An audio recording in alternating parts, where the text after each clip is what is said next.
महाराष्ट्रात राजकीय तबडतोबीची टीका केली खालच्या पातळीवर. असं आहे की उद्धवजींचा डोक्यावरचा ताबा सुटलेला आहे.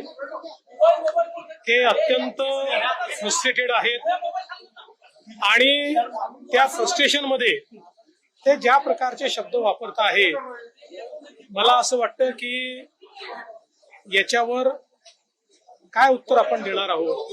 जेव्हा एखादा व्यक्ती अशा प्रकारच्या फ्रस्ट्रेशन मध्ये डोकं बिघडल्यासारखा बोलतो त्यावेळी त्याला फार उत्तर द्यायचं नसतं. पण हे भाषण करून जे अमित शहानी सांगितलं होतं औरंगजेब फॅन क्लब, आपण औरंगजेब फॅन क्लबचेच आहोत हे मात्र उद्धव ठाकरेंनी दाखवलं.